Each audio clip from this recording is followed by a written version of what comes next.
going on there, guys? We back with another one, and we got to talk about Stephen A. Smith today. Now, there's been a lot of things surrounding ESPN, and this week, First Take just abruptly didn't come on, no warning or anything. Usually, if like Wimbledon is on or something like that, they'll move to the opposite network on ESPN, ESPN2, ESPN1, you know, whatever.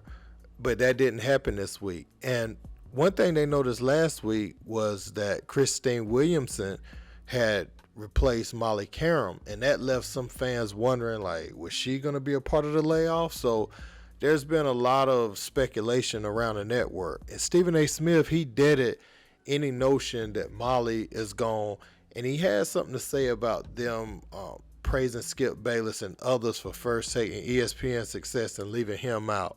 I'm just going to give y'all a little bit of the clip. You can check out the rest on his channel, but let's peep it.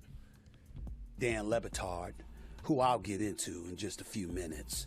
But you know, The Athletic wrote some article about ESPN's First Take. And the article was entitled, Skip and Stephen A. Embraced Debate, Played the Hits, and Changed TV. Sounds very flattering. Very touching, I might add. If you just read the headline, sounds very touching. Don't you all agree, y'all? Don't y'all all agree? It seems very, very touching, right? Were you emotionally taken back by the headline? I mean, really, really nice. Until you read the damn thing. And when you read it, it was basically a puff piece and an endorsement for Skip Bayless.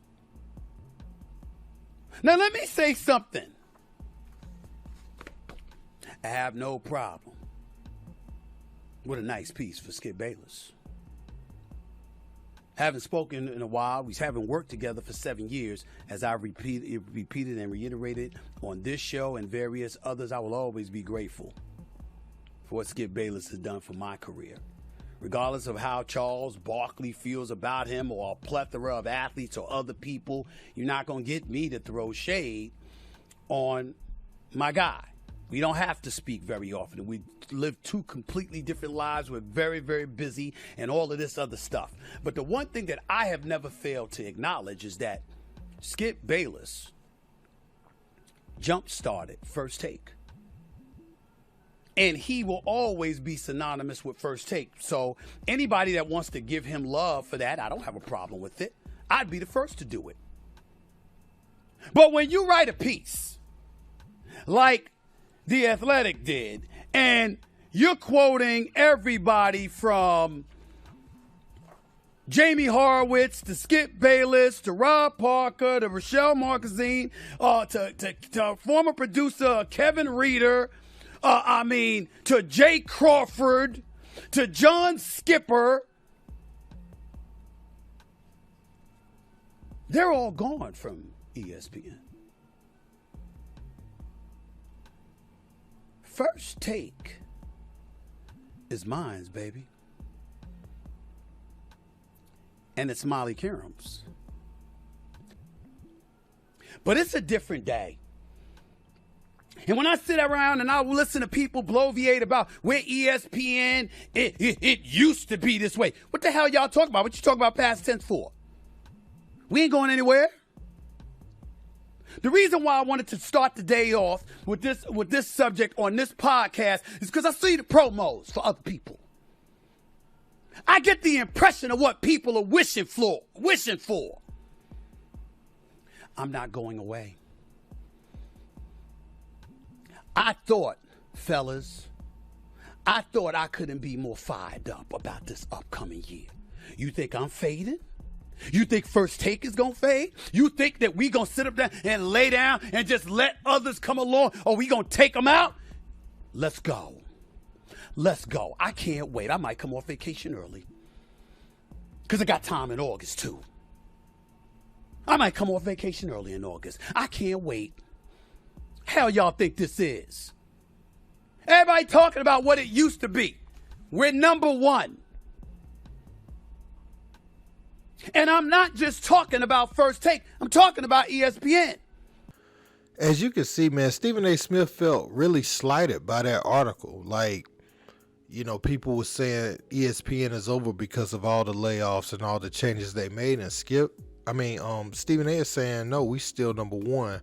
And First Take is coming better than ever is what he's saying.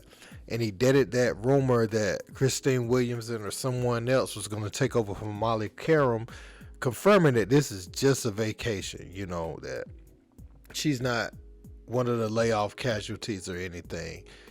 And, he said a lot of other different things. Like, if you want to check the full video out on his channel, but he is pretty much saying, like, they around the state ESPN has been number one.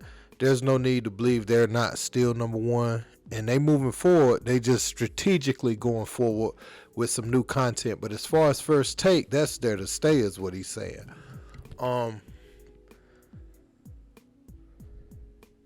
It will be interesting to see what they do with people like Jay Williams. I know he was doing First Take, but they took his main show off. So maybe he's just going to do his Get Up appearances and his First Take appearances.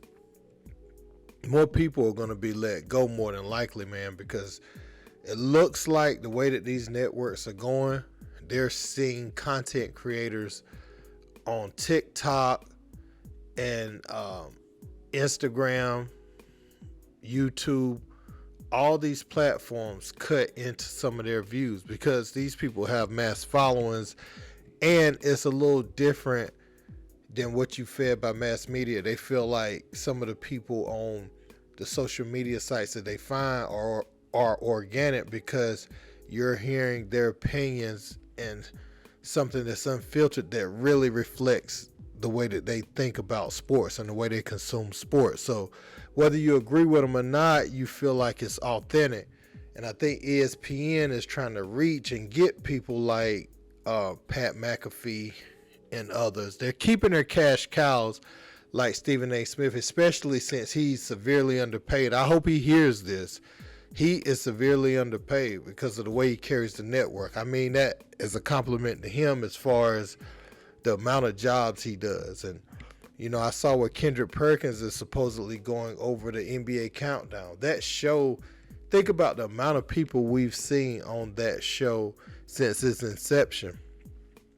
I remember Scottie Pippen, Chauncey Billups, I think Ben Wallace was on there one time. It was so many people that has hosted that show. Stephen A., he used to host it back in the day, but I know it was Scottie Pippen. Who else? Was Amari on there? It was so many people, so many faces that came through there. I can't remember them all, but they've had so many lineups to try to host that, and they're just moving people around, playing musical chairs with them, but now they're actually giving them the acts. And what's going to happen is some of these people is going to hit the ground running that they're letting go. So they're going to have some of their talents that they built up to then go online and create a platform, but use what ESPN has already given them. And I don't think that would be smart for ESPN.